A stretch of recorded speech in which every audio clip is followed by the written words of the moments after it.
Good morning.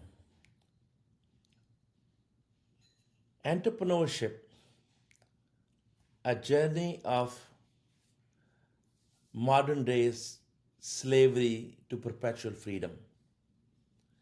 Every freedom requires sacrifices, and so is this journey is going to require certain discipline uh, and certain sacrifices. So I went through this journey myself, and I can share with you some of very important sacrifices you have to make and some of the things you have to watch for because that's really separate you from a successful versus a failed gig.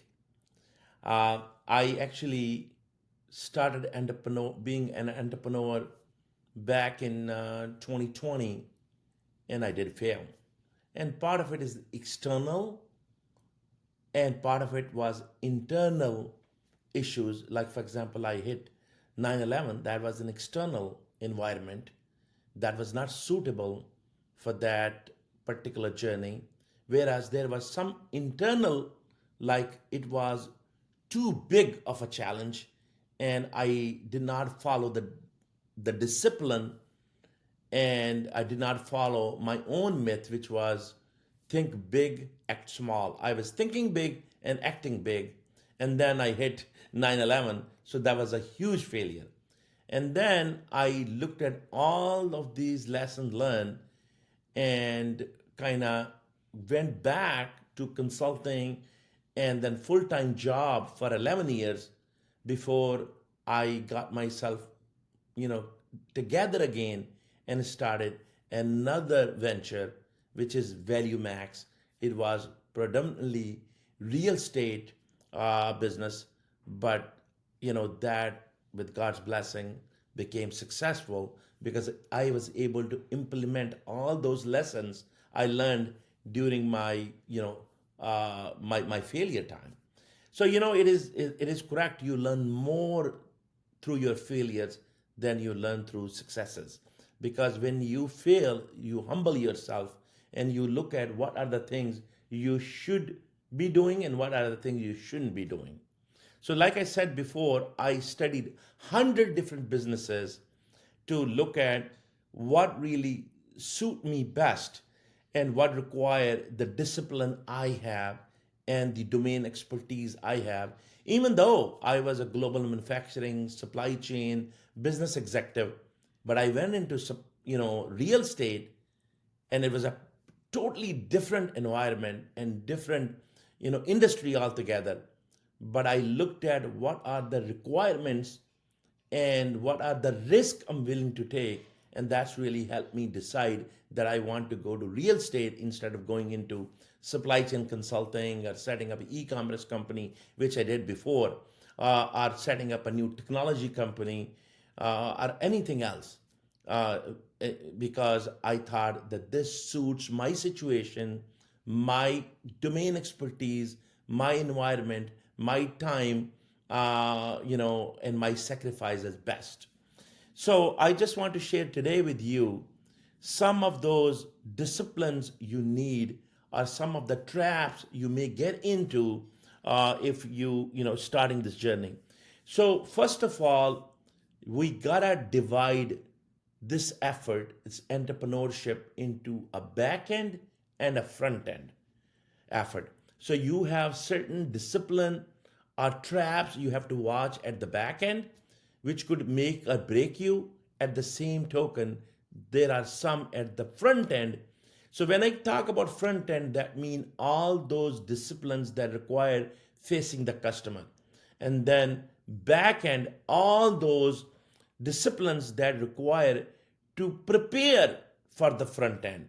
Like, for example, if you have to deliver a service or a product, that service and product require some, back end manufacturing, purchasing, third party relations, what have you. So, if they are not set right, then you may not be able to deliver your promises and hence you may fail. So, I will categorize those challenges at the back end into three main categories. and that are related to your finance, legal, and your third party relations. So most entrepreneurs fail to recognize what they are promising and what really they can deliver. Now let's take from financial point of view. From the financial point of view, let's say you're selling a product or service for $1 and you did not have a total appreciation, or you never really thought that how much is going to cost you in its entirety and reality at the back end. I've seen many entrepreneurs, they say, oh, we have a huge margin, and then they have a good customer base. They even have customer commitments. But their failure didn't happen because they didn't have the customer commitment. Their failure happened because they promised to deliver a widget or a service or a product for $1 and they thought it will cost them only 20 cents and they have 80 cents margin. Reality is they never really looked at all the true cost or all the elements. And then it ended up costing them far greater than even what they estimated or even the actual revenue. Hence, they are on negative. And then there are other financial issues like the cash flow. So they thought that they have a positive cash flow because they are getting paid from the customer upfront, but they didn't realize that they are new company and they didn't also figure out what are their true back end partners and what relationship they have, because all new relationship required quick payments, sometimes upfront payments. So I have seen companies failing, having too little cash, the negative cash flow, negative cash cycle, or too much cash. You might ask, okay, we can understand that people fail because they don't have enough cash. How could they be failing if they have too much cash? I'll explain you. I have seen companies, and that's easy to understand, first of all, that you have a negative cash cycle, that maybe you are going to deliver a product or service for $1 and you think that it's going to cost you 50 cents. But since you are new and you don't have your supply base set up and you have certain timelines, and reality is in the beginning, your product or service was based on maybe 10,000 production rate, but you are only doing 100 or 200 in the beginning, your cost is different. And you end up putting like $10, $20, $30 versus your revenue is $1. Now you have a negative margin. On top of it, you may have a negative, cash cycle, because you are getting paid maybe 50% upfront and 50% later, and you may have to pay 100% upfront in the back end, and now you also need to have a cash to produce that widget.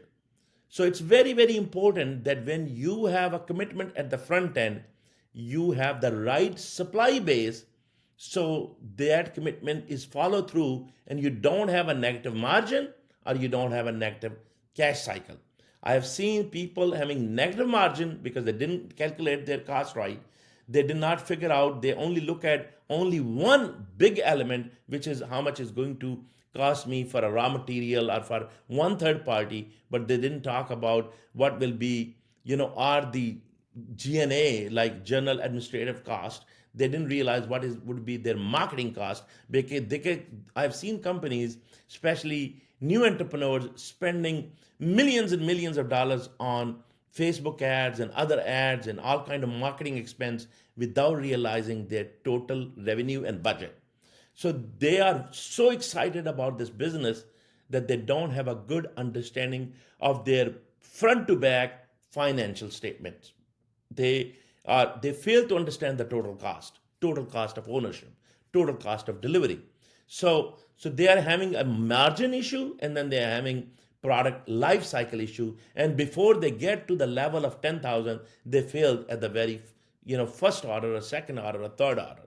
So it's very, very important that you take a very good care of your pricing. Now, the other thing I have seen people failing in that regards is that they look at one customer or two or three first few customers, and they look at how the revenue is coming based on their marketing effort, and then they multiply this like as a straight line. They say, okay, if I spend $100,000 in ads and I'm getting $1 million business booked, now I can basically, I'm going to continue doing it. And so they keep spending more and more money, and their revenue is not booked at the straight line. Hence, they spend a lot more money in marketing than they were actually going to need to spend, and they're not booking that much business. Are they booking the wrong commitments, and the commitments costing them more than the revenue? Hence, they are having a negative margin. And the other thing is, all the front end teams and the back end teams are not totally in sync. So front end teams are making promises, and back end teams cannot deliver those promises because they do not have a total appreciation. Everybody's making their salary, but they're not realizing that the commitment from the customer all the way to the supplier, and then they have a negative margin and then negative cash cycle. Again, negative cash cycle means that you are going to get paid in 30 days, but you have to pay in upfront. Now you have a negative 30-day cash cycle. If you have to deliver $1 million order and you only have $20,000, $100,000 paid, then it means you have to come up with another $900,000 gap, or maybe the gap between whatever the difference in revenue and the total cost to deliver is. So if the cost to ownership and cost to delivery is, let's say, 500,000, you still have a $400,000 gap. So there is a cash cycle issue, and then there is a margin issue. These are two separate issues. And I've seen companies failing because of both of these issues. And then the next item, you might think, okay, we understand that there could be a negative cash margin, negative margin and negative cash cycle. But when you're saying you have abundant cash, what's the problem there? Yes, I'm going to explain you what's the problem there. That you have an abundant cash. Let's say you book the business and you gather $1 million. You're very happy, you're excited, you're spending money hand over fist on marketing and on all kind of G&A and hiring team and all that. And since you have not looked at the total cost of ownership, you're hiring people, you are making commitments, and now you had a lot of, I'm not saying you don't have negative cash, you have a lot of cash, but if you have a negative margin, very quickly your cash is going to go toward the cost. That's one way you could be. I mean, at the end of the day, you got to make money. You got to make money that between, with the positive margin and positive cash cycle. It's two separate items. Positive margin mean your actual margin after delivering the product and making sure that the cost is allocated right. It cannot be that you allocate your cost for customer B into delivery toward customer A. You gotta allocate your cost right. That's the reason you need good finance and accounting people, that they're allocating the cost. And if you are a small company and you are doing everything, you need to have that understanding so you can understand truly what is your margin. Many new companies, many new CEOs, they do not have an appreciation of total cost of ownership. Hence, they are, they are, because they're thinking they have a lot of margin, but reality is they don't have that margin. And then they have a negative cash cycle. Another reason, if you have a lot of cash, but now you did not have a total understanding of cost, you deployed your cash into other things, which you thought, oh, you have a lot of cash, and you thought that you actually own that $1 million because you misunderstood revenue with the profit. Many companies I have seen, especially the entrepreneurs, I'm not talking about large companies because they have that discipline. Right now, we're talking about small companies and entrepreneurs, and we're talking about those pitfalls entrepreneurs have. And the financial pitfall we're talking about is negative margin, negative profit margin, yes, and negative cash flow. And negative profit margin because you did not appreciate and realize your true cost.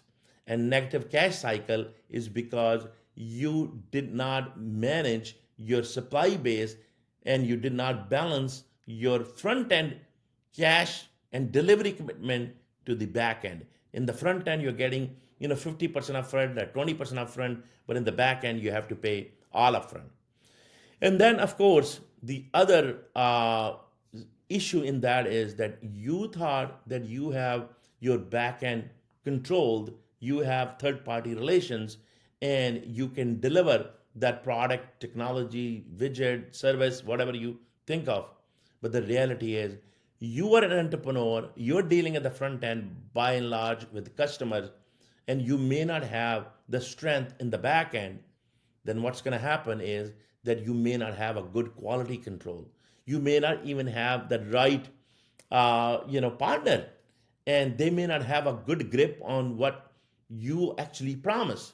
So it's very, very important that you have, strong financial team, you have a very good product delivery or third party relationship team who understand that business, who have domain expertise, and then last but not least, the legal team.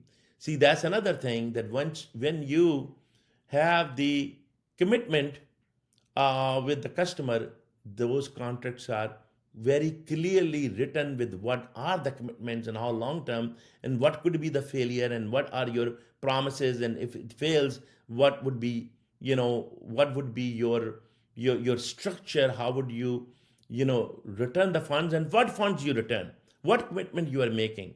At the end of the day, it's very important that the business you are doing, every business has inherent risk. Every business has inherent risk.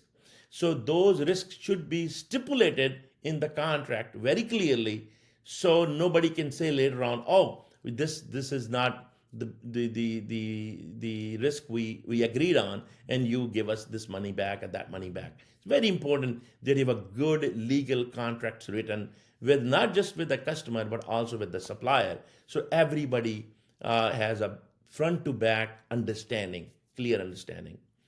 And then, even in the finance side, when we were talking about that, we have the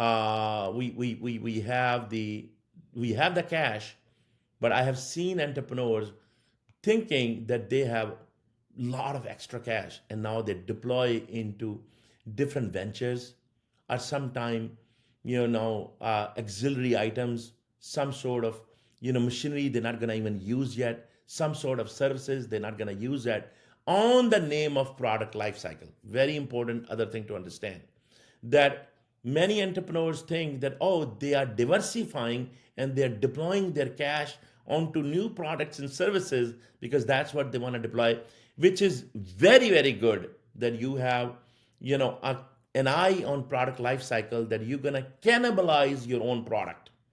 You're going to cannibalize your own product.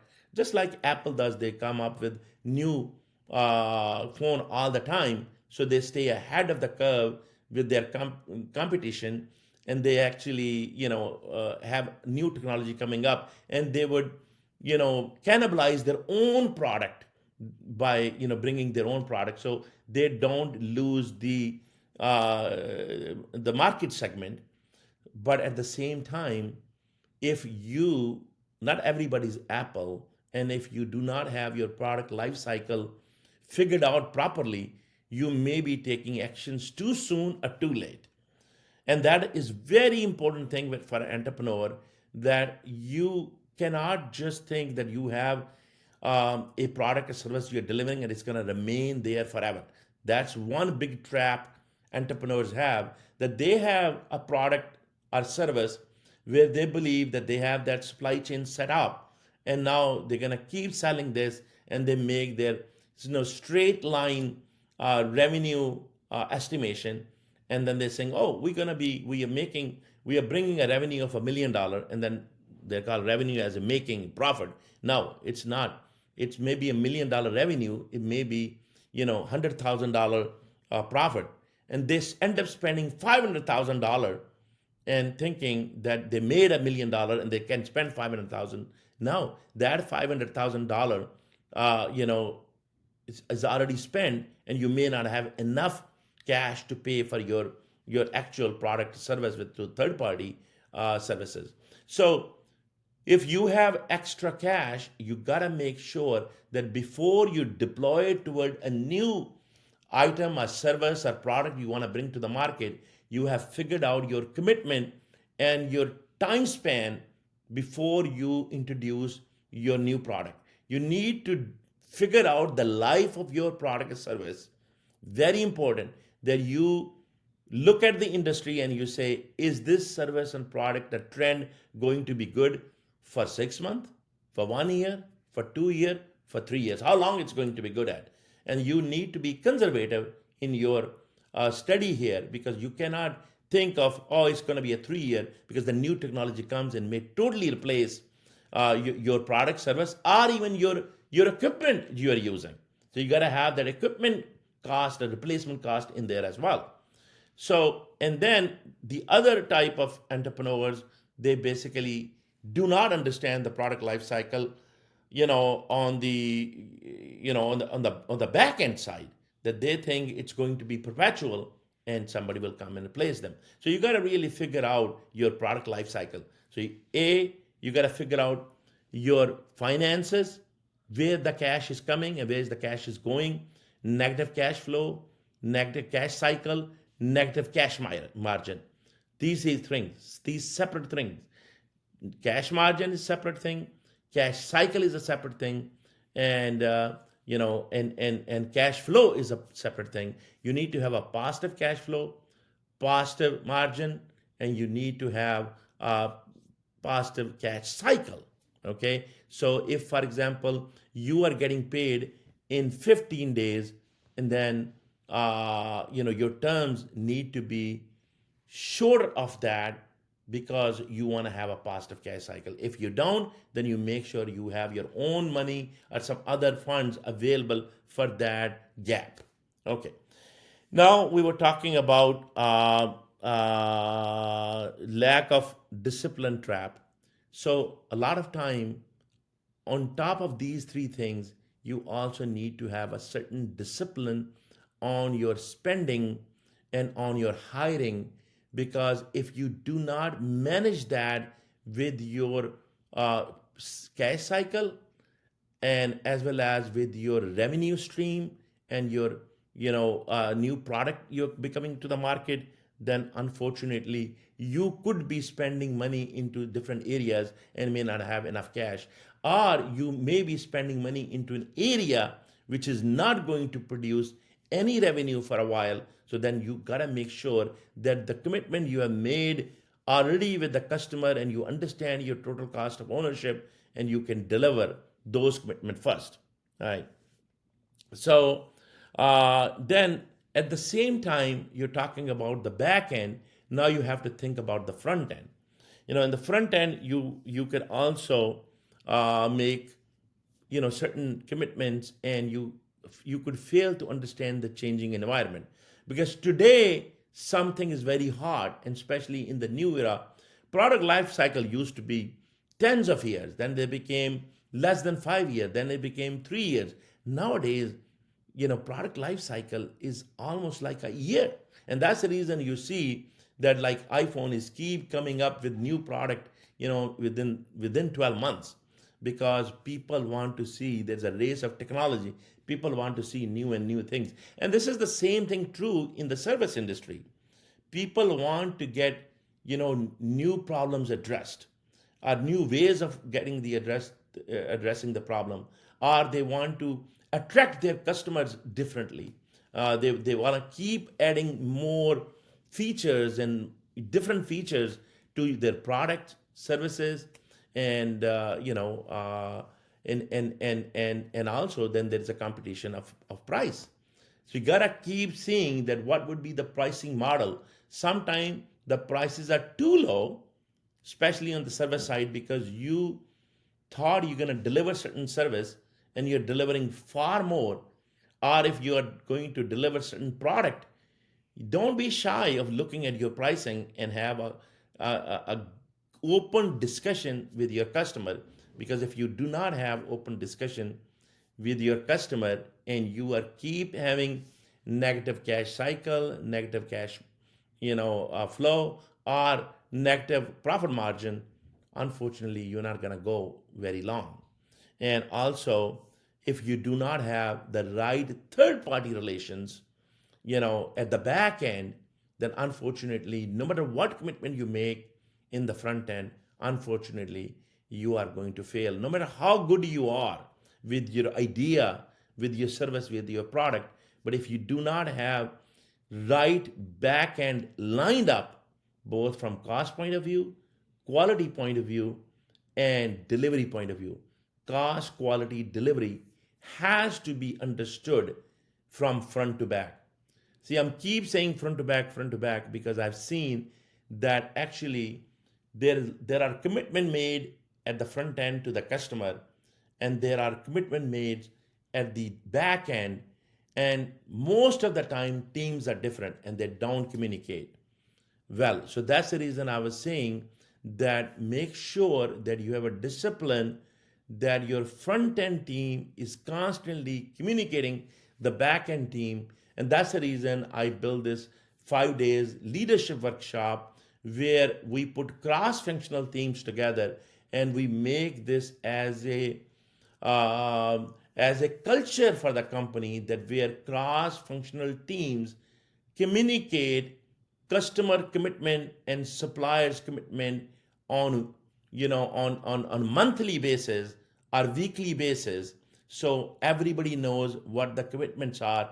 And then it is the duty of your finance department to matching the cash and cost, so that they're seeing that are we really making money, do we even have positive cash cycle and positive profit margin, or we don't?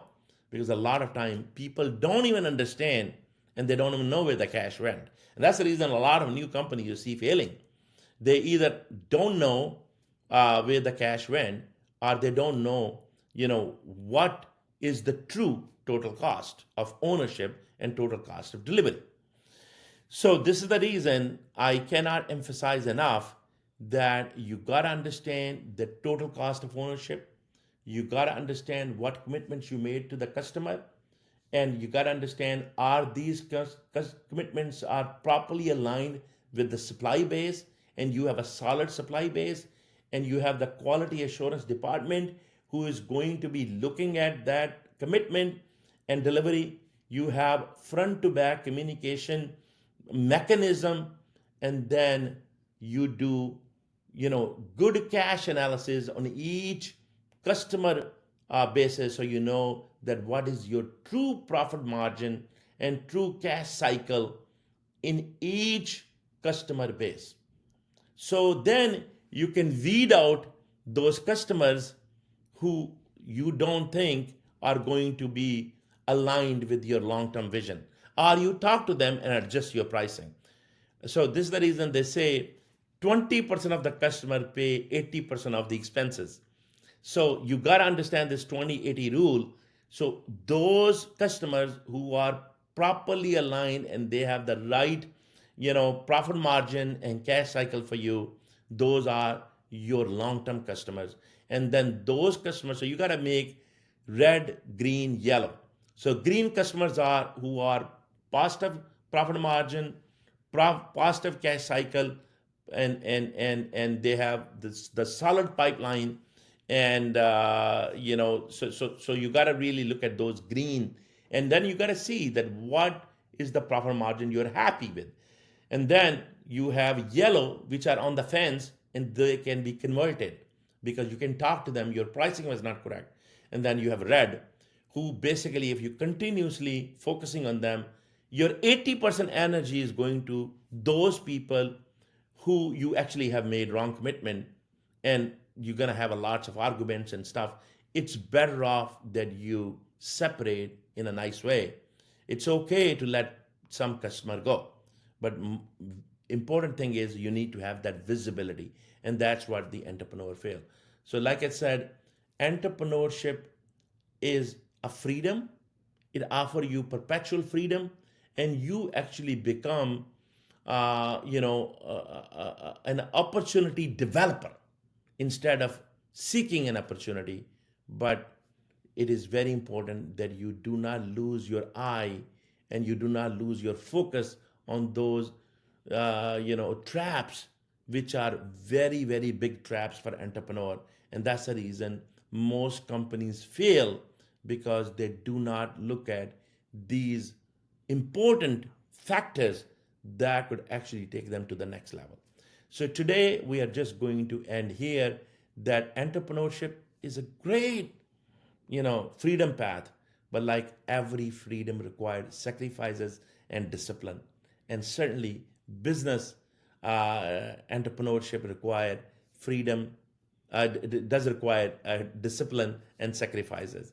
And then of course the other sacrifice, the most important sacrifice, is how you allocate your time yourself, and how do you do life business balance. And we'll discuss that next time. But today my biggest lesson is that you gotta really understand the front end and the back end and align it, and must have a clear understanding legally, financially, and then having the right product, third party relations, and having an eye on product life cycle. Until next time, have a great life. Thank you.